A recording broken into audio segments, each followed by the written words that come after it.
Hare Krishna, dear devotees, please accept my humble obeisances. All glories to Srila Prabhupada. This evening's reciters are Pramila Mataji for reading in English translation, and we've got Indulekha Devi Dasi Mataji for reciting in Sanskrit. They'll be reciting from Canto 3, Chapter 28, verses 30 to 44. Mataji, will you say the invocation prayers 3 times, please? Thank you, Mataji. Thank you. Hare Krishna, dear devotees, please can I express my humble obeisances. We'll go to Srila Prabhupada. So we are ready to start. Om Namo Bhagavate Vasudevaya. Om Namo Bhagavate Vasudevaya. Om Namo Bhagavate Vasudevaya. Yakshri Niketam Alibhe Parishye Vyamanam Uta Swaya Kutila Kundala Vrindajustam Meenadvayashrayam Vikshipad Abjanetram Dhyayan Manomayam Atandrita Ullasattu. The yogi then meditates upon the beautiful face of the Lord, which is adorned with curly hair and decorated by lotus-like eyes and dancing eyebrows, a lotus surrounded by swarming bees and a pair of swimming fish would be put to shame by its elegance. Text 31. Tasyavalokam adikam kripayati ghora tapatrayo pashamanaya nisritam aksha noho snigdha nidanu gunitam vipula prasadam dhyayekchiram vipula bhavanaya guhayam. The yogi should contemplate with full devotion and the compassionate glances frequently cast by the Lord's eyes, for they soothe the most fearful threefold agonies of his devotees. His glances, accompanied by loving smiles, are full of abundant grace. Text 32. Hasam harir avanata kila loka tivra shokashtu sagara vishwanam atyudaram sammohanaya rachitam nija mayayashya brumandalam munikrite makaradhvajasya. A yogi should similarly meditate on the most benevolent smile of Lord Sri Hari and smile which, for all those who bow to him, dries away the ocean of tears caused by intense grief. The yogi should also meditate on the Lord's arched eyebrows, which are manifested by his eternal potency in order to charm the sex god for the good of the sages. Text 33. Dhyanayana prahashitam bahuladharukshta bhasharunaita tanudvija kunda pakti dhyayet swadehe kuhare vashitasya vishnur bhaktyardhayarpita manana pita didriksat. With devotion steeped in love and affection, the yogi should meditate within the course of his heart upon the laughter of Lord Vishnu. The laughter of Vishnu is so captivating that it can be easily meditated upon. When the Supreme Lord is laughing, one can see his small teeth, which resemble jasmine buds, rendered rosy by the splendor of his lips. Once devoting his mind to this, the yogi should no longer desire to see anything else. Text 34. एवं हरो भगवती प्रतिलब्धभावो भक्त्या द्रवदृदया उत्पलुखा Kamod उत्कण्ठबाष्पा कलया मुहुरर्धमानश्चापि चित्तबदिशं शनकैर्वियुक्ते.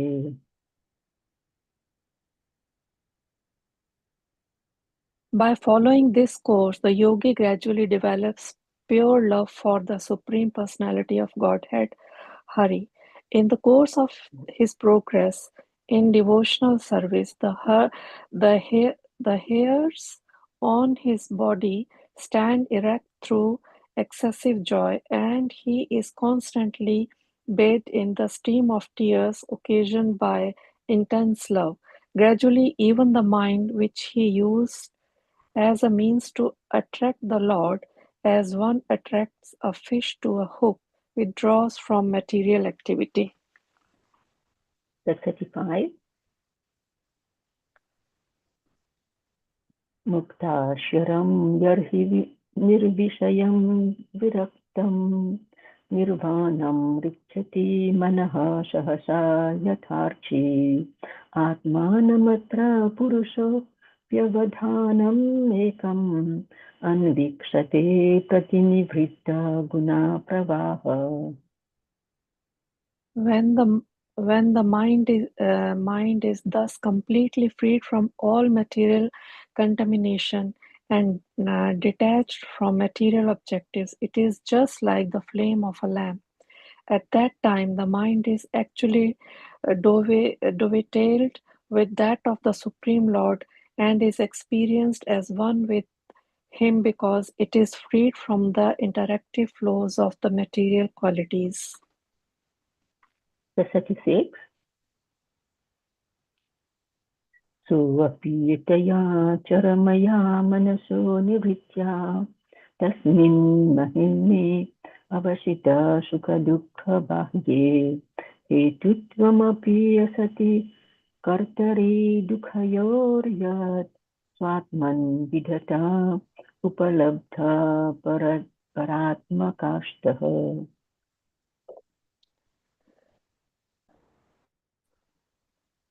Thus, situated in the highest transcendental stage, the mind ceases from all material reactions and becomes situated in its own glory, transcendental to all material conceptions of happiness and distress.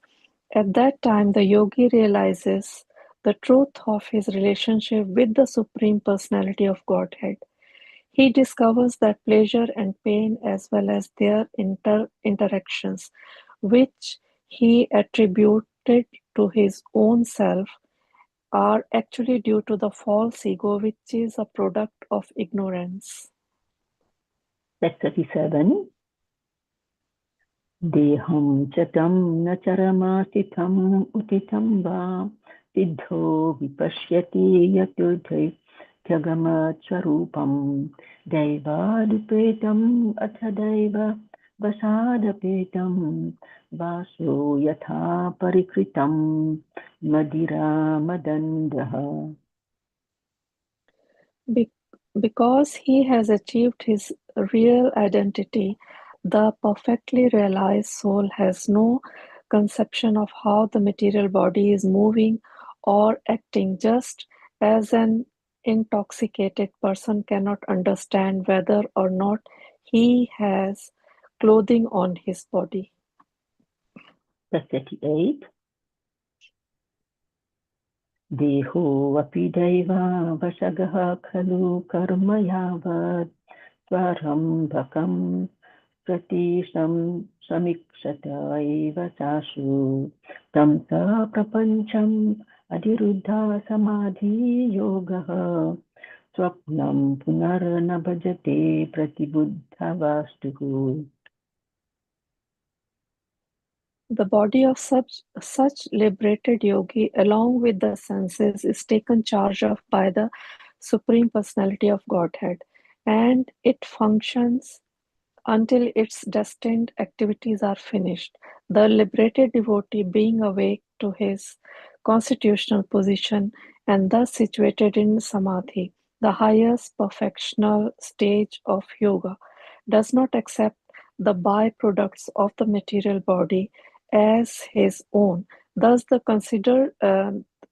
he considers his bodily activities to be like the activities of a body in a dream. Text 39. Yatha putra savitha cha pritan martya pratiyate api atma vena vimatad dehe deha purushastatha. Because of great affection for family and wealth, one accepts a son and some money as his own, and due to affection for the material body, one thinks that it is his, but actually, as one can understand that his family and wealth are different from him, the liberated soul can understand that he and his body are not the same. Text 40. Yatholmukhad vispulingad thumad bhapis swasambhavat api atmad venabhi matad yathagnihi pritag ulmukhad. The blazing fire is different from the flames, from the sparks, and from the smoke, although all the intimately connected because they are born from the same blazing wood. Text 41. Bhutendriyantah karanat pradhanaj jiva samhitat atma tatha pritak drashta bhagavan brahma samhitaha. The Supreme Personality of Godhead, who is known as Param Brahma, is the seer. He is different from the Jiva soul or individual living entity who is combined with the senses, the five elements, and consciousness. Text 42. Sarvabhuteshu chatmanam sarvabhutani chatmane ikshetananya bhavena bhuteshvaiva tad atmatam. A yogi should see the same soul in all manifestations, for all that exists is a manifestation of different energies of the Supreme. In this way, the devotee should see all living entities without distinction. That is realization of the Supreme Soul. Text 43. Swayonishu yatha jyotir ekam nana pratiyate yoninam guna visamyat tathamma prakrito stitaha. As fire is exhibited in different forms of wood, so under different conditions of the modes of material nature, the pure spirit soul manifests itself in different bodies. Text 44. Tasmadimam swam prakritim daivim sad asad atmikam durvibhavyam parabhavya sarupena vatistate. Thus, the yogi can be in the self-realized position after conquering the insurmountable spell of Maya, who presents herself as both the cause and effect of this material manifestation and is therefore very difficult to understand. Hare Krishna, Krishna Krishna, Hare Hare, Hare Rama, Rama Rama, Hare Hare, Hare Krishna, Krishna Krishna, Hare Hare, Hare Rama, Rama Rama, Hare Hare, Hare Krishna, Krishna Krishna, Hare Hare, Hare Rama, Rama Rama, Hare Hare. Hare Krishna, thank you for giving me the opportunity. Really sorry because of my coarse voice, I couldn't really pronounce. Hare Krishna, thank you. Hare Krishna, everyone. Thank you for joining the class today. Thank you so much, Indulekha Mataji and Pramila Mataji, for your wonderful recitation. And please do not worry, Indulekha Mataji. I know that you have got a very sore throat. So it was really very nice to listen to both your recitations. So today we're going to be continuing, with reflections on the chapter, which is Lord Kapila's instructions on devotional service. And we will be covering verses 34 to 36. So please do join me in the invocation prayer and also the Mangalacharan. Om Namo Bhagavate Vasudevaya. Om Namo Bhagavate Vasudevaya. Om Namo Bhagavate Vasudevaya.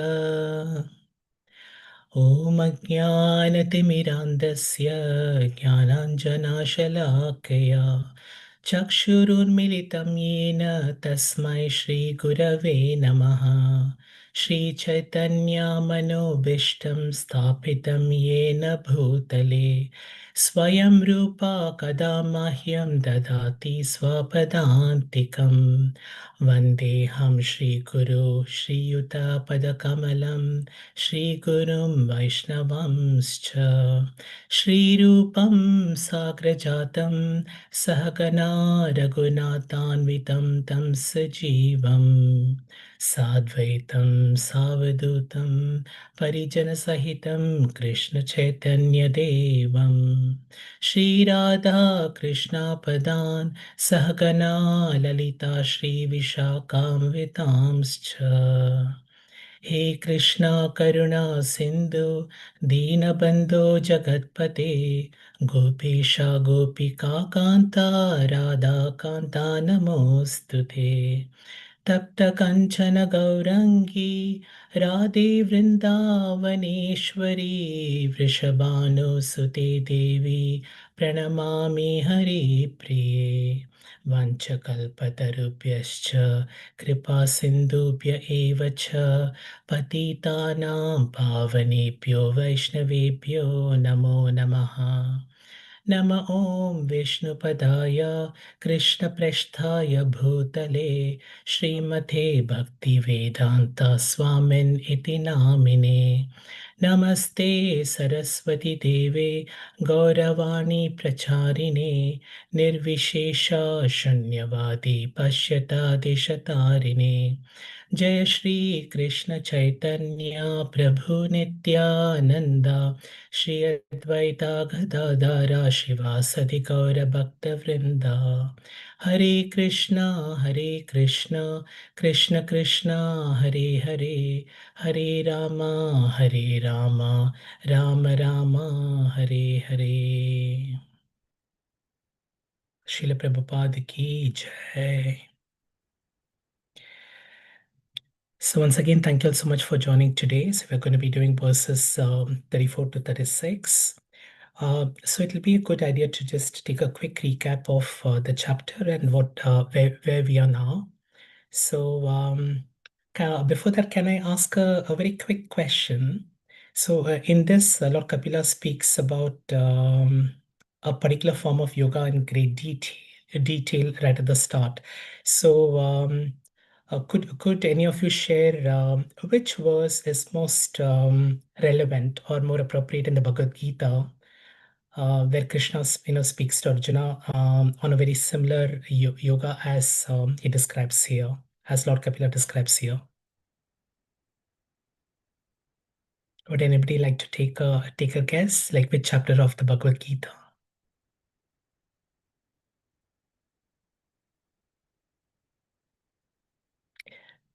Right.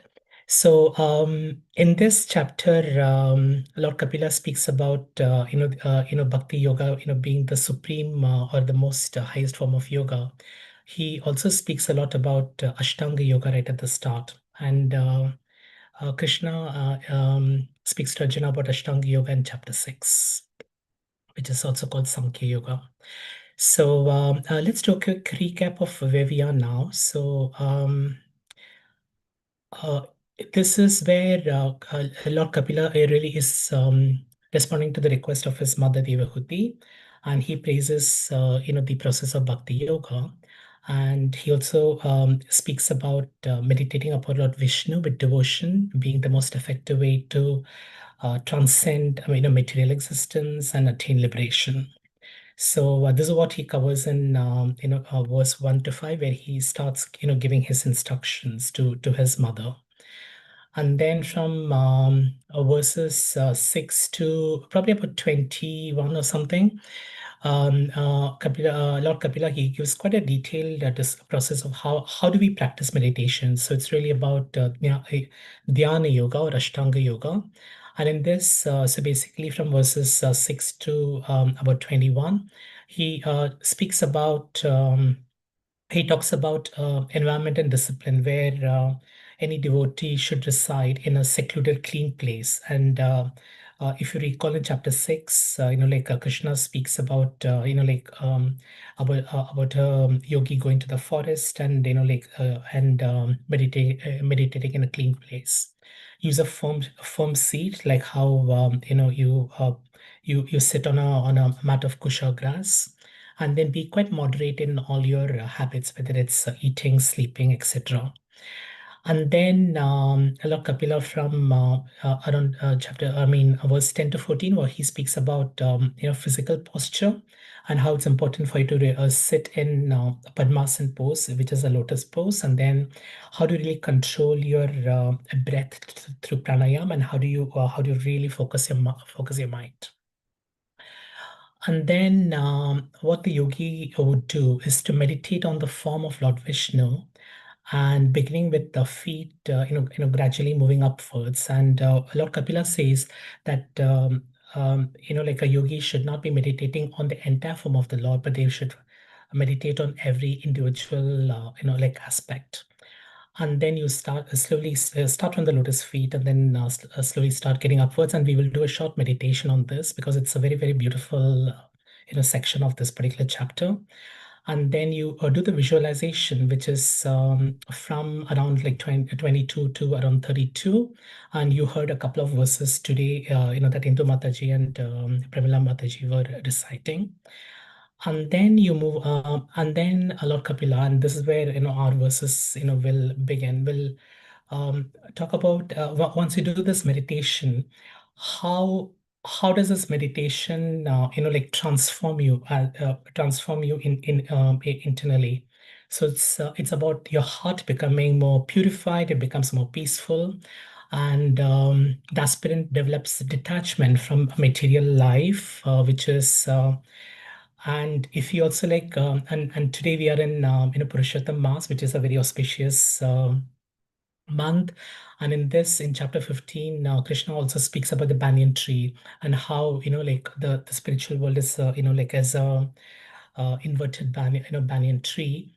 And he also says in this that if we truly want to enter the spiritual world, so we have to use the weapon of detachment. And that's what Lord Kapila says here as well. And then the effect of such meditation is about experiencing spiritual bliss, because you lose your sense of false ego, and then you attain pure bhakti. And then towards the end of this particular chapter, Lord Kapila speaks more about the glories of Harinam and Bhakti Yoga. So what we will do today is, before we get started off on this, I would like to invite you to close your eyes. And what we would do is just take a few minutes to visualize the Lord. And I'll just read out the a few verses. So if you can close your eyes and just listen to me. So we'll do a few verses together. The devotee should first concentrate his mind on the Lord's lotus feet, which are adorned with the marks of a thunderbolt, a goat, a banner, and a lotus. The splendor of their beautiful ruby nails resembles the orb of the moon and dispels the thick gloom of one's heart. Next, the yogi should fix his mind in meditation on the personality of Godhead's thighs, the storehouse of all energy. The Lord's thighs are whitish blue, like the luster of the linseed flower, and appear most graceful when the Lord is carried on the shoulder of Garuda. Also, the yogi should contemplate his rounded hips, which are encircled by a girdle that rests on the exquisite yellow silk cloth that extends down to his ankles.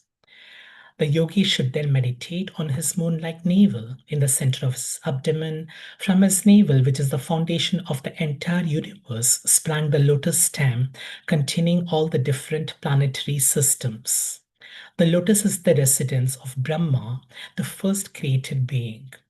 In the same way, the yogi should concentrate his mind on the Lord's nipples, which resemble a pair of most exquisite emeralds and which appear whitish because of the rays of the milk white pearl necklaces adorning his chest. The yogi should then meditate on the chest of the Supreme Personality of Godhead, the abode of Goddess Mahalakshmi. The Lord's chest is the source of all transcendental pleasure for the mind and full satisfaction for the eyes.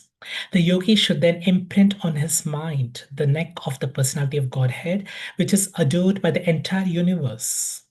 The neck of the Lord serves to enhance the beauty of the Kaustubha gem which hangs on his chest. The yogi should further meditate upon the Lord's four arms, which are the source of all the powers of the demigods who control the various functions of material nature. Then the yogi should concentrate on the published ornaments which were burnished by Mount Mandara as it revolved. He should also duly contemplate the Lord's discus, the Sudarshan Chakra, which contains 1,000 spokes and a dazzling lustre, as well as the conch, which looks like a swan in his lotus-like palm. The yogi should meditate upon his club, which is called Kaumodaki and is very dear to him. This club smashes the demons, which are always inimical soldiers and are smeared with their blood. One should also concentrate on the nice garland on the neck of the Lord, which is always surrounded by bumblebees with a nice buzzing sound. And one should meditate upon the pearl necklace on the Lord's neck, which is considered to represent the pure living entities who are always engaged in his service. The yogi should then meditate on the lotus-like countenance of the Lord, who presents his different forms in this world out of compassion for the anxious devotees. His nose is prominent and his crystal clear cheeks are illuminated by the oscillation of his glittering alligator-shaped earrings. The yogi then meditates upon the beautiful face of the Lord, which is adorned with curly hair and decorated by lotus-like eyes and dancing eyebrows. A lotus surrounded by swarming bees and a pair of swimming fish would be put to shame by its elegance. The yogis should contemplate with full devotion the compassionate glances frequently cast by the Lord's eyes, for they soothe the most fearful threefold agonies of his devotees. His glances, accompanied by loving smiles, are full of abundant grace. A yogi should similarly meditate on the most benevolent smile of Lord Sri Hari, a smile which for all those who bow to him dries away the ocean of tears caused by intense grief. The yogi should also meditate on the Lord's arched eyebrows, which are manifested by his internal potency in order to charm the sex god for the good of the sages.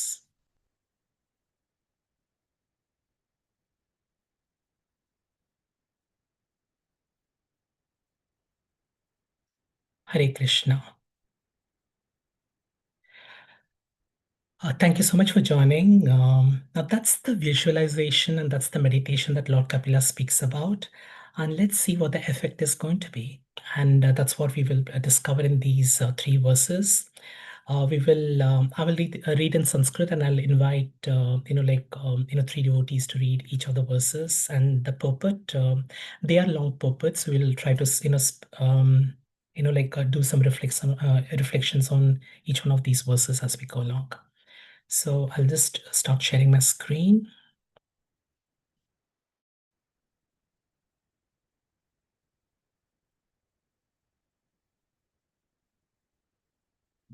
Just bear with me for a second.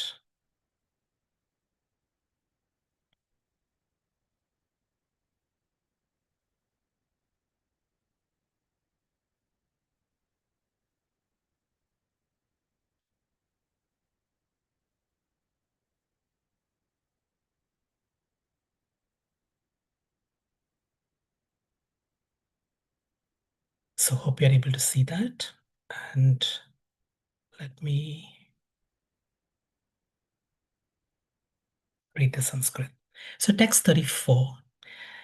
एवं हरौ भगवति प्रतिलब्धभावो भक्त्या द्रवधृदय उत्पुलकप्रमोदात् औत्कण्ठ्य बाष्कलया मुहुर्रक्तमानस् तच्चापि चित्तबहिशंशनकैर्वियुक्ते.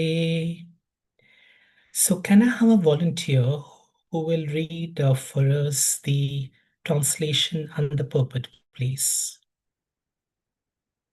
Can I do, Prabhuji? Yes, Pratibha Mataji. Hare Krishna. By Hare following Krishna. this course, by following this course, the yogi gradually develops pure love for the Supreme Personality of Godhead. Hari, in the course of his progress in devotional service, the hairs on his body stand erect through excessive joy, and he is constantly bathed in a stream of tears occasioned by intense love. Gradually, even the mind, which he used as a means to attract the Lord, as one attracts a fish to a hook, withdraws from material activity. Purport. Here it is clearly mentioned that meditation, which is an action of the mind, is not the perfect stage of samadhi or absorption. In the beginning, the mind is employed in attracting the form of the Supreme Personality of Godhead, but in the later stages, there is no question of using the mind. The devotee becomes accustomed to serving the Supreme Lord by purification of his senses. In other words, the yoga principles of meditation are required as long as one is not situated in pure devotional service. The mind is used to purify the senses, but when the senses are purified by meditation, there is no need to sit in a particular place and try to meditate upon the form of the Lord. One becomes so habituated that he automatically engages in the personal service of the Lord. When the mind forcefully is engaged upon the form of the Lord, this is called Nirbij Yoga or lifeless yoga. For the yogi does not automatically engage in the personal service of the Lord. But when he is constantly thinking of the Lord, that is called Sabija Yoga or living yoga. One has to be promoted to the platform of living yoga. Should I continue second one? Yeah, yes, Mataji, please continue. One should engage in the service of the Lord 24 hours a day, as confirmed in the Brahma Samhita. The stage of Premananja Churita can be attained by developing a complete love. When one's love for the Supreme Personality of Godhead in devotional service is fully developed, one always sees the Lord, even without artificially meditating on his form. His vision is divine because there is no other engagement. At this stage of spiritual realization, it is not necessary to engage the mind artificially. Since the meditation recommended in the lower stages is a means to come to the platform of devotional service, those actually engaged in the transcendental loving service of the Lord are above such meditation. This stage of perfection is called Krishna consciousness. Hare Krishna. Hare Krishna. Thank you so much. So Prabhupada, has really, this is such a beautiful purport, as I'm sure you'd agree. All his purports are beautiful. This one really so. So here, as you can see, this is where Prabhupada speaks about what is really the purpose of the meditation and how that links up to our our path of bhakti. And so essentially, let's just look at the translation itself. So by following this course, and the course that we here is the meditation that we did, where we looked at the unique the individual parts of the Lord's form, and by meditating right from the lotus feet upwards towards his face and towards his smile. So when we do this, when we follow this meditation on the form of the Lord. The yogi gradually develops pure love for the Supreme Personality of Godhead. And if you recall your visit to the manor or any of the temple, close, And you can see, and you yourself have done this as well. You will stand in front of the Lord and lordships, and you will look at them, starting from like the lotus feet, and then and really rejoicing in the beauty of the Lord's form, till you come to the smile. So you do this, and when you do this in those few minutes, you can see how blissful you feel. And that's how the yogi develops pure love for the Supreme Personality of Godhead, because what he sees, what they see is so transcendental. It's out of this material world, and the material world does appreciate beauty of all kinds. In fact, we do spend a lot of time and energy and effort in trying to look physically beautiful. However, none of this, can really compare, with this, with the beauty of the Lord. And when we start doing that, we start developing the pure love, not for ourselves, not for our bodies, not for others' bodies, because in the end, they are all temporary, temporary things, but really for the transcendental, form of the Lord. And in the course of his progress, and this is something that we continuously do, which is why we are always encouraged to go to the temple, because when we go to the temple, we one of the things that we do is to have an opportunity to really see the Lord, and to really like pay obeisances right from the lotus feet to his smiling face. And when we do this, I'm sure you do agree that your hairs do stand on end, and you have these goosebumps coming in a very positive way, because you feel that excessive joy, you feel a connection with the Lord in a way that you can't. And that's why it's recommended that although that there are devotees who feel that we can just do our like prayers at home. Yes, and that's perfectly fine. You have your sacred space, your altar, and then you definitely build a very personal relationship with the Lord. Going to the temple is a very very different experience, because there is so much of spiritual potency, and then there is of course association of the devotees, and more importantly, you have this opportunity to do the meditation that the Lord Kapila speaks about, where you look at each like part of the Lord's form, and then you really feel that ecstatic joy.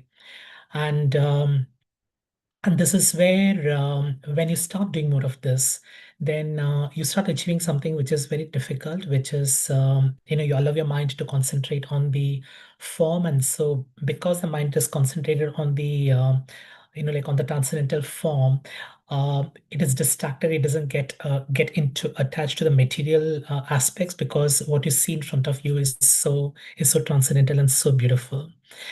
And what Prabhupada says here is that when you do that kind of meditation, that a meditation is an action of the mind. So, and what are we trying to do in meditation? What we're really trying to do is to, still our mind, try to let the mind become more peaceful, and try to focus its attention or its concentration on one thing. And in this case, it's the transcendental form of the Lord. However, Prabhupada does say that it's not the perfect state of samadhi. So if you look at Ashtanga Yoga has got 8 ladders, starting from, like Yama Niyama, Hatha Yoga, Pranayama, etc. And then it comes to the then it comes to meditation. And then the highest form of meditation is samadhi. But that samadhi is not, meditation is not a perfect stage, because what it does is, you start using the mind, and you start actually allowing your mind to get attracted to the form of the Lord. Uh, but as you go to the higher stages, you don't really need that, because as a devotee, you become so accustomed to serving the Lord, and that's what Prabhupada says. And this happens through the purification of the senses. So what you're doing as a process is that you're starting with your mind, and you're doing that meditation. But once you reach the stage where your bhakti is much stronger, so you don't really have to use the mind.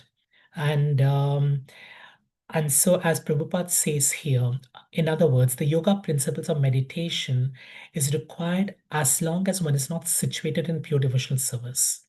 So it is really for the neophytes, it's for those who are coming into Krishna consciousness for the first time, and that's how we really also attract them as well. So, for example, if you look at someone who doesn't know anything about Krishna or anything about Krishna consciousness. So how do you do these outreach programs? You don't really start talking to them about the Bhagavad Gita right away. You don't start talking about the Srimad Bhagavatam right away.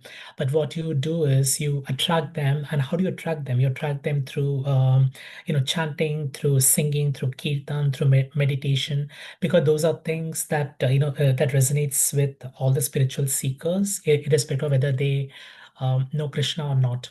So, and once they start developing that taste, so you're taking them to a platform, and that's where really bhakti begins. And it's a very beautiful journey that everybody goes through, as all of us are, here. So the mind is used to purify the senses, but then when the senses are purified by meditation, there is absolutely no need for you to go in a particular place and meditate on the form of the Lord, because He is within you. So you have already realized, Paramatma, within you, and then you become so habituated by, your sadhana, your spiritual practices, that you don't really like need to do that meditation.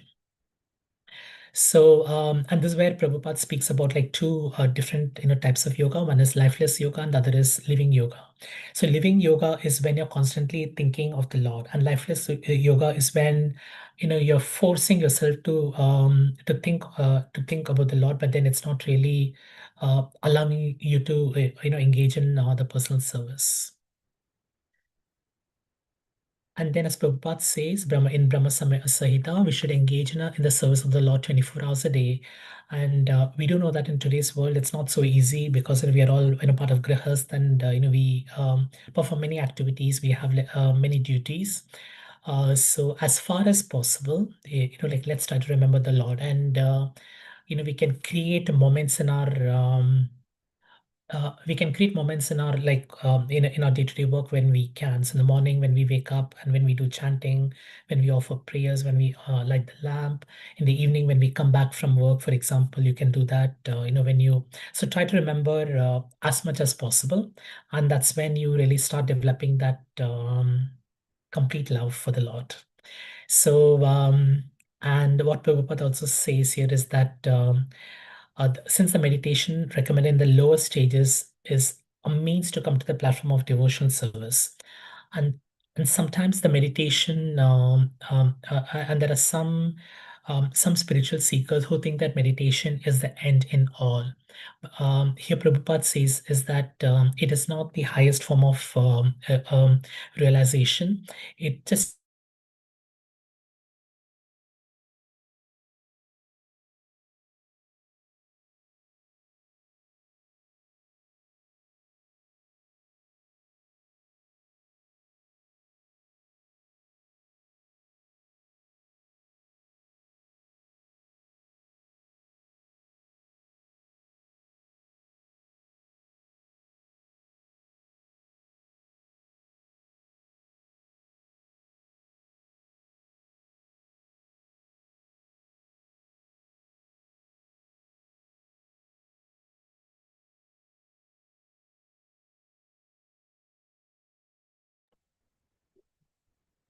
Hare Krishna, Prabhuji. I don't know if others can hear you, but I cannot hear. Yeah, I can't hear it. Okay.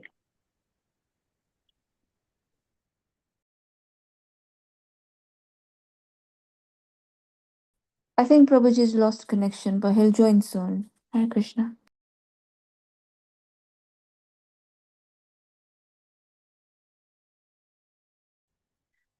Hare Krishna.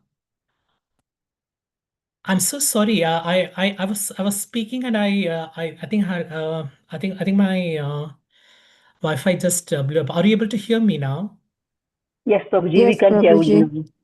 And how long was I gone? Because I was just like because No, I it was was not. only a few seconds, Prabhuji, like maybe 30, 40 seconds. Oh, okay. Yes.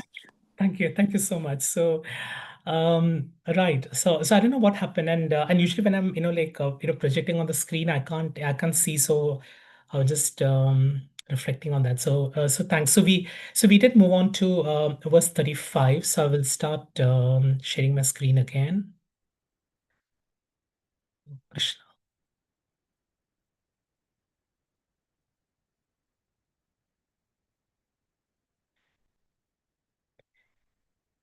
Yeah, so just to wrap up, like text 34, in text 34, what in summary, what Prabhupada says is that meditation is not the end in all. It just allows you to train your mind and then work on your senses and purify your heart. And once you have your heart purified, and once you reach a more evolved stage of devotional service, you don't really need to meditate. You don't need to find a place and meditate, and your devotional service to the Lord is sufficient, and that's and Krishna consciousness is the highest stage of realization. So now moving on to, oh sorry, I think we'll move on to text 35.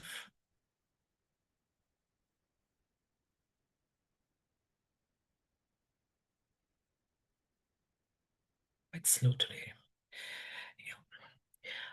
Muktashrayam yarhi nirvishayam viraktam nirvanamrichati mana sahasa yatarchihi atmanamatra purusho vyavadhanamekam anvikshate prati nivritta guna pravahaha. So would like somebody like to read the translation, the purport, please? Can I read, Hare Prabhuji? Krishna. Hare Krishna. So who was it? I think Jyoti Mataji I heard. Was there anyone else? It's okay. Let Jyoti Mataji do it. Thank Okay, you. and you could, Mataji, you could do the next one then. Okay. Yeah. Jyoti Mataji, over to you. Thank you, Hare Krishna. Translation: When the mind is thus completely freed from all material contamination and detached from material objectives, it is just like the flame of a lamp. At that time, the mind is actually dovetailed with that of the Supreme Lord and is experienced as one with Him because it is freed from the interactive flow of the material qualities. Puppet. In the material world, the activities of the mind are acceptance and rejection. As long as the mind is in material consciousness, it must be forcibly trained to accept meditation on the Supreme Personality of Godhead. But when one is actually elevated to loving the Supreme Lord, the mind is automatically absorbed in thought of the Lord. In such a position, a yogi has no other thought than to serve the Lord. This dovetailing of the mind with the desires of the Supreme Personality of Godhead is called nirvana, or making the mind one with the Supreme Lord. The best example of nirvana is cited in Bhagavad Gita. In the beginning of the mind of Arjuna deviated from Krishna wanted Arjuna to fight, but Arjuna did not want to, so there was disagreement. But after hearing Bhagavad Gita from the Supreme Personality of Godhead, Arjuna dovetailed his mind with Krishna's desire. This is called oneness. This oneness, however, did not cause Arjuna and Krishna to lose their individualities. The Mayavadi philosophers cannot understand this. They think that oneness necessitates loss of individuality. Actually, however, we find in Bhagavad Gita that individuality is not lost. When the mind is completely purified in love of Godhead, the mind becomes the mind of the Supreme Personality of Godhead. The mind at that time does not act separately, nor does it act without inspiration to fulfill the desire of the Lord. The individual liberated soul has no other activity. Pratinivrita guna pravaha. In the conditioned state, the mind is always engaged in activity impelled by the three modes of the material world. But in the transcendental stage, the material modes cannot disturb the mind of the devotee. The devotee has no other concern than to satisfy the desires of the Lord. That is the highest stage of perfection, called nirvana or nirvana mukti. At this stage, the mind becomes completely free from material desires. Yathachi archi means flame. When a lamp is broken or the oil is finished, we see that the flame of the lamp goes out. But according to scientific understanding, the flame is not extinguished, it is conserved. This is conservation of energy. Similarly, when the mind stops functioning on the material platform, it is conserved in the activities of the Supreme Lord. The Mayavadi philosophers' conception of cessation of the functions of the mind is explained here. Cessation of the mental function means cessation of activities conducted under the influence of the three modes of material nature. Hare Krishna. Hare Krishna. Thank you so much, Jyoti Mataji. So in this, what Prabhupada offers in the purport is to follow through what we looked at in the last verse. In the last verse, it was about meditation, just providing with a platform to move to bhakti yoga. And here, we can see that there's a further elaboration, and the key aspect that will be worth reflecting on is how do we dovetail our mind to the mind of the Lord. So how do we really create that oneness, where our only desire is to please the Lord. And that definitely is the highest form, and it's only a pure devotee. So we all of us like to please the Lord. The question that we can reflect on is, how often do we really want to always do things only to please the Lord, and how often do we do things to please ourselves? So you can see that the balance is usually quite skewed, and as we as we grow more spiritually, as we take to Krishna consciousness, as our bhakti becomes even stronger, then that balance becomes a little bit more. It becomes a bit more balanced, because um, you do many more things to please the Lord than to please yourself. And that's how you gradually let go of the false ego, because what you're doing is you are aligning your mind, you're aligning your desires to serve the Lord. So you cannot tell your mind to completely be still, because the mind is getting distracted. You can't tell your your heart not to have any desire, because there is a propensity of the heart to desire. The question is, where do we repose that? So do we repose that in the material pleasures that's going to bind us into this material world, or do we dovetail that towards the Lord? And here what Prabhupada says is, dovetail when you dovetail it to the Lord, then then you have no other desire but to please the Lord. So there is an analogy that Lord Kapila gives, which we will just unpack in a little while. So when the mind is completely freed of all material contamination, detached from material objectives, and that can only happen when you dovetail with that of the Supreme Lord, then then you become completely free, and then you become more blissful. So here, when you look at the material world when you look at the material world, the activities of the mind are either you accept something or you reject something. So when you do not get a higher taste, or when you're when you're in material consciousness, you must forcibly train to accept meditation on the Supreme Personality of Godhead.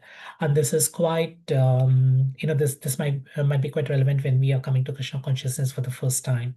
So think of the time when when you first came to Krishna consciousness, and think of what you were as a person, and what were your interests, what were your desires before that. So it would have been quite steeped in material consciousness. You would have had certain bhakti qualities, but may not be as strong as what it's today. So you may need to forcibly train to accept meditation. And then but once you have that meditation, and once you start meditating on the form of the Lord, as we saw, then you can be elevated to loving the Lord.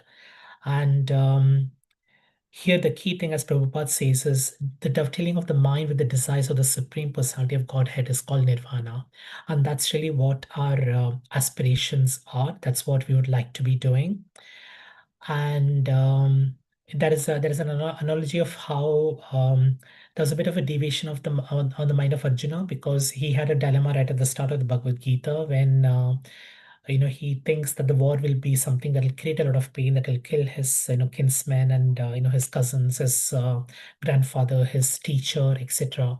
So there was no need. So here's where you could see that there was a dissonance between what Krishna's plan was and what Arjuna felt. And for us, that gap is even more. For the gap, because we don't always understand what Krishna really, desires, and we try to fulfill more of our desires than Krishna's desires. And you could, and when you have the disagreement, then then you'll be having lots of doubt, anxieties, fears. But when you really bring them together, and when you dovetail, then you don't experience that anymore. So here Prabhupada does talk about this oneness is not so much about becoming one, because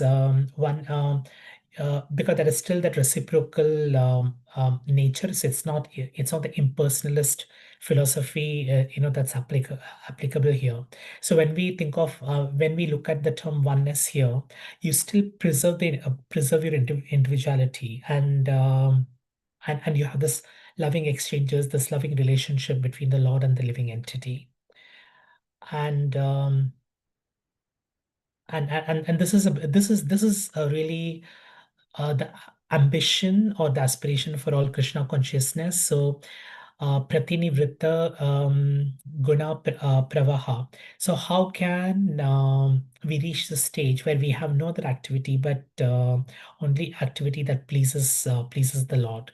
So that's really the highest form, or a nirvana.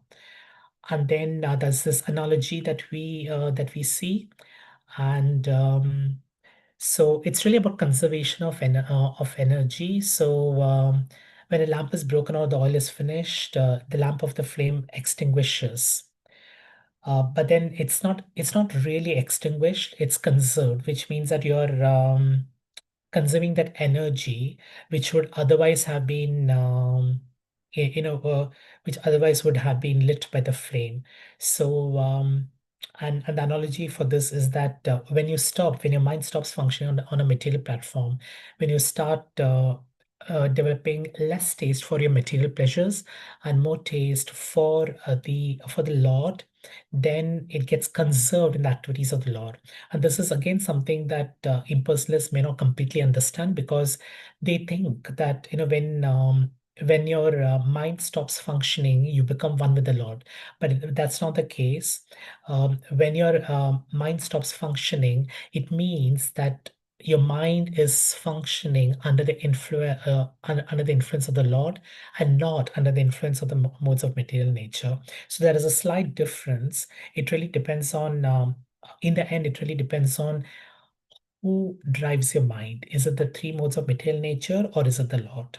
And based on and if you if your mind is is driven more by the Lord, then you break the shackles of the modes of material nature, and then that can also help you in your path of bhakti.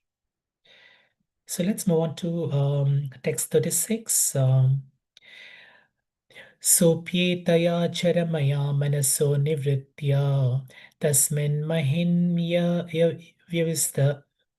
व्यसित सुखदुःखबाह्यै हेतुव्यमप्यसति कर्तरे दुःखयोर्यत् स्वात्मन् विदत्त उपलब्धपरात्मकाष्टः. So Mataji, would you like to read the translation and the purport? Hare Krishna Prabhuji, yes, I will try. Thank you. Thus situated in the highest transcendental stage, the mind ceases from all material reactions and becomes situated in its own glory, transcendental to all material conceptions of happiness and distress. At that time, the yogi realizes that the truth of his relationship with the Supreme Personality of Godhead. He discovers that pleasure and pain, as well as their interaction, which he attributes to his own self are actually due to the false ego, which is a product of ignorance. Purport: forgetfulness of one's relationship with the Supreme Personality of Godhead is the product of ignorance. By yoga practice, one can eradicate this ignorance of thinking oneself independent of the Supreme Lord. One's actual relationship is eternally that of love.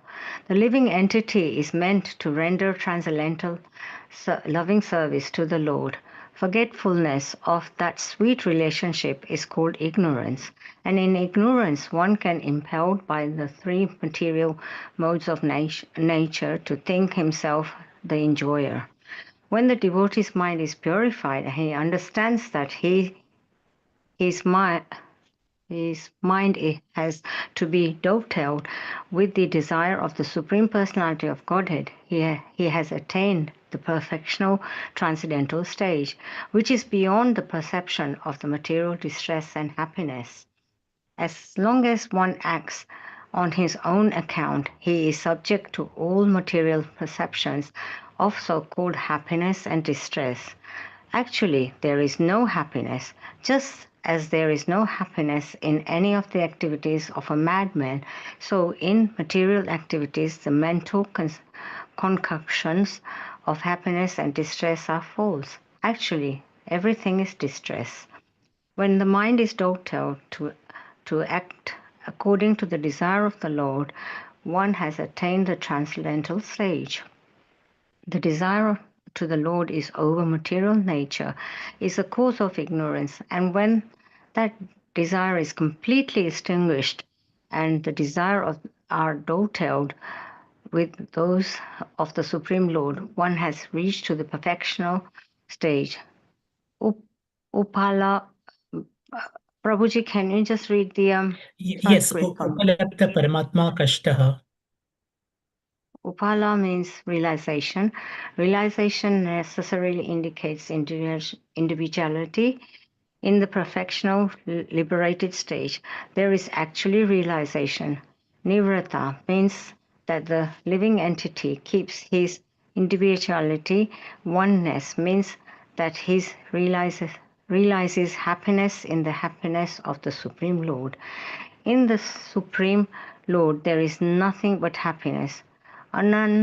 Anandamayo Bhayashta is that the Lord is by nature full of transcendental happiness. In the liberated stage, oneness with the Supreme Lord means that one has no realization other than happiness. But the individual still exists. Otherwise, this word upalabhada, indicating individual realization of transcendental happiness, would not have been used. Hare Krishna. Thank you, Prabhuji. Sorry Hare if I Krishna. No, made not any at all. mistakes.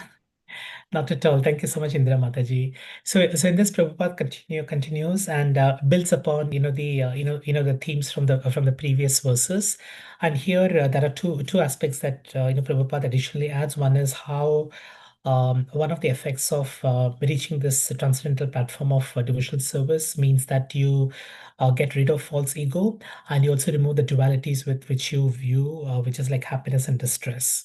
So, and that's how you get true knowledge, and you shine the light on ignorance.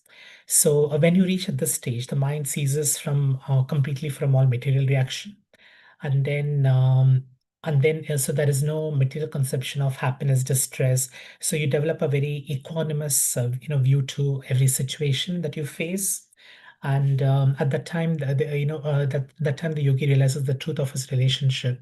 So when we are not when we haven't dovetailed our mind to the mind of the Lord, we view suffering as suffering. We view things which are not happening well in our lives as miseries.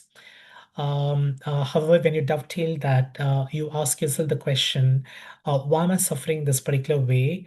or like Queen Kunti said, please give me suffering so that I don't like forget you. So that and that's a very different approach to looking at distress, where there is really no happiness or distress. Everything is something that the Lord is giving you. So welcome that, and then understand what is really the Lord trying to say, because the Lord is your dearest friend. So when He's sending this across to you, clearly there is a message that we need to really understand. Why am I feeling? I mean, if for example you lose a dear one, and then it's one of the most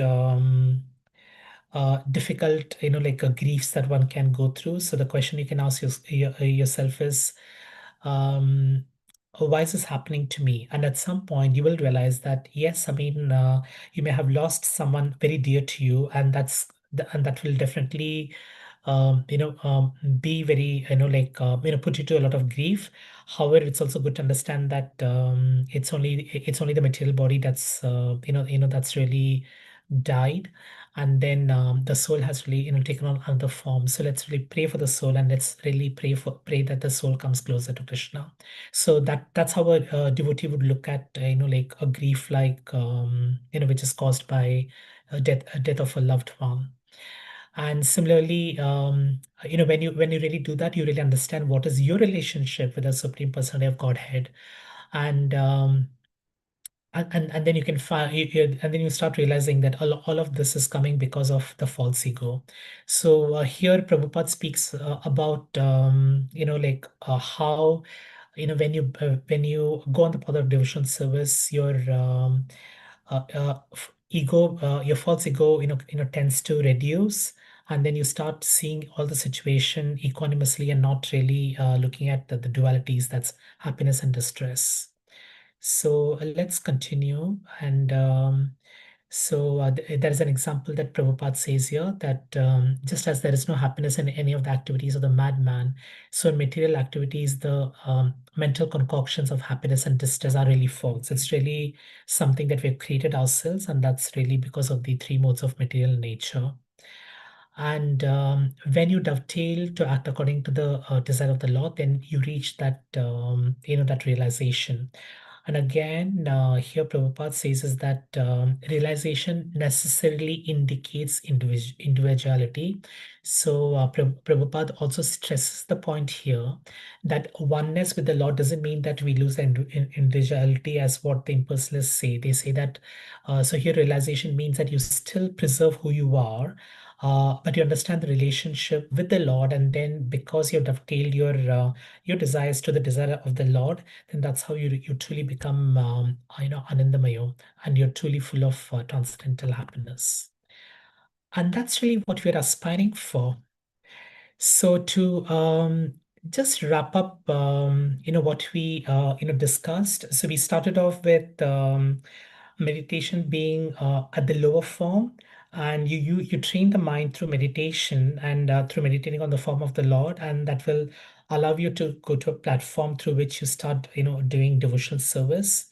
And that devotional service is going to help you to elevate your bhakti. And when you dovetail your desires, your mind to the mind of the Lord, then that's why really magic happens. When you try to do things to please the Lord and not really to please oneself. And then when you do that, then what really happens is that you start looking at the happiness and distress in a very equanimous manner, and you also develop the transcendental knowledge, which removes the false ego. So that's really where we are. And I'd like to invite any questions, any reflections on what we have covered today.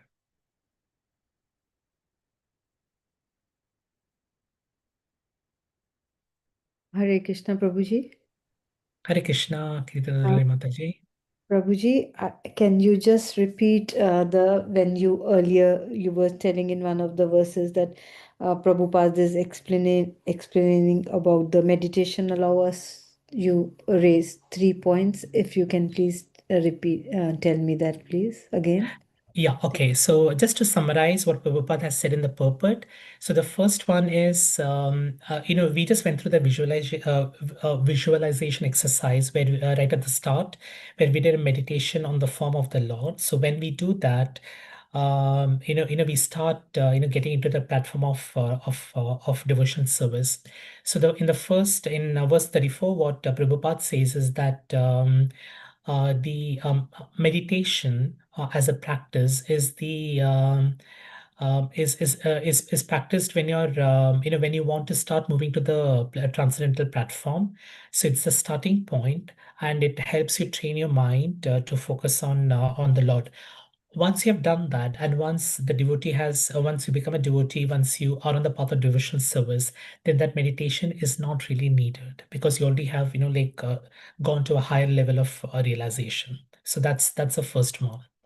And the second one is, once you reach that level of devotional service, what can really help you, to make further progress in your realization, is when you dovetail your mind with with the Lord. And this is a oneness with the Lord, but it doesn't necessarily mean that you lose your individuality. But what it allows you to do is that you do everything that pleases, Krishna, and that isn't. Otherwise, you're doing things which pleases yourself. So when you dovetail your mind with the Lord, then then you become a much stronger in your bhakti. And the third one is that by dovetailing that, by developing that oneness with the Lord, there are two magical things that happens. One is, you lose your sense of false ego. So then you get a complete understanding and a realization of who you are as a spiritual soul. And the second thing is it also helps you to, look at both happiness and distress. It helps you to look at all the dualities in a same way. Thank you so much, Prabhuji. Thank you so much. Hare Krishna. Thank you. Hare Krishna. Thank you for the question. Hare Krishna, Prabhuji. Thank you so much for this nice discourse. You explained Hare nicely. Krishna. And the meditation is the best part, as usual, in your classes. This is nicely explained here. Like we have different stages, right? It's like we're climbing up the ladder, going up the ladder.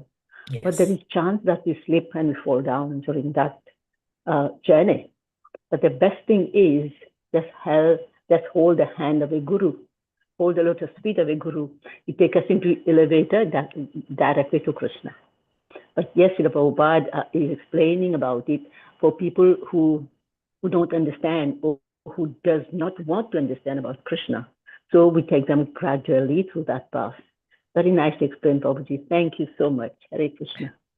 Thank you so much, Indulekha Mataji. And yes, absolutely true. Because if you're left to our own devices, then we can always go back. And I do know examples of devotees who have come back and said they have been following Krishna consciousness, and they have been doing services, and then something happens in their life, and then they break away, and then I know of at least two or three devotees who said that they kind of broke away because life circumstances can be very strong, and Maya can be really very strong. And then after a few years they come back again, and then they are able to appreciate that even more. So as Indulekha Mataji mentioned, because we are quite fallible beings, and we are quite weak spiritually. So it's quite important for us to really build that strength, and that's where the spiritual master really comes, because you hold them, and they are the anchor. They help you stay the path. They help you be steadfast. They help you to practice your sadhana in a good way, so that you can actually move from meditation to devotional service to the perfection of Krishna consciousness. So thanks, Indulekha Mataji. That was very helpful. Hare Krishna, Prabhuji. Hare Like Krishna. Prabhupada also said that. He said his devotees ask him, what is our credit? How come we are in Krishna consciousness? Because we are so fallen, we are drug addicts and all these things are hippies. So Prabhupada said, you don't have any pious credit. It's my mercy upon you. Hold on to my dhoti. I'll take you to Golok. And I've got the back door key to Golok. So hold on to my dhoti. That's what you should do. Hold the feet of a guru. That's what I always stress on. Hare Krishna. The backdoor key to the kingdom of God. And Prabhupada has got it. Yeah. yeah, and I think Mataji, you also like reminded me of of one of the previous classes, which was on the description of the kingdom of God. So I was thinking to myself, how do I get to understand what does Krishna want, and what will it take to please Krishna? Because when Arjuna was having the dilemma, he obviously did not really know, or he probably did not fully understand Krishna's plan. And I catch myself asking myself, um, what is going to please Krishna in this situation? And I don't always get the answer. And we just try to think that this is probably. I mean, if I act in a particular manner, and if I behave in a particular manner, I believe that's what can please Krishna. But I also I realize that the more I build that connection, that oneness, and try to say that, given a choice between, say, either attending a class like what we're doing today, versus maybe watching TV. If I have made a choice to attend a class, then that means that I'm really on the path. But then life offers so many choices, and we have to be very, very careful about what choices we make, and how each of those choices, whether Krishna will like that or not. So it's not always very easy, because sometimes we end up like trying to serve ourselves more than serving Krishna. But it's a constant battle that we have. And again, as I mentioned, I think it's more about getting the balance right, because we are trying to do too much for ourselves. But if we can really try to make life choices that will help us to do more things to please Krishna, then we are really on the right path. But we are far from perfect, isn't it? So we are living Kali Yuga, Prabhuji. It's difficult to be perfect. And when you mentioned Krishna and Arjuna, Arjuna immediately accepted Krishna as Guru. Karpanya Dusu. yes. So when you said that, then Krishna realized, okay, you have come to the straight line now. Now Krishna started to explain about the Bhagavad Gita. First chapter he didn't talk at all. He listened only, and then he started. Thank you, Yes, Prabhuji. Hare Krishna. Thank you. As Prabhuji has also mentioned in the chat, I'll just read it out because it's so beautiful. All glories to our beloved bona fide spiritual master, His Divine Grace, Srila Prabhupada, who can take us back to Godhead. Indeed, indeed. Thank you so much. Right, so let's do the Vaishnava prayer. Indulekha Mataji, would you like to lead us through that?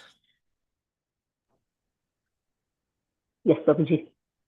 Thank you. Panchakalpatarubhyascha kripasindubhaiva cha patitanam pavanebhyo vaishnavebhyo namo namaha. Grantaraj Srimad Bhagavatam ki jai. Jai. Koti Vaishnavindi ki jai. Jai. Srila Prabhupada ki Jai. jai. Jai. Guru Maharaj ki jai. Madan Jai. Prabhuji ki jai. Jai. All of you ki jai. Hare Krishna. Hare Krishna, Mataji. Hare Hare Krishna. Hare Krishna. Hare Thank you so much Krishna. for Thank joining you, today. Prabhuji. Hare Hare Krishna. Thank you. Krishna. Thank you, Prabhuji. Hare Thank Thank Krishna. you. Hare Krishna.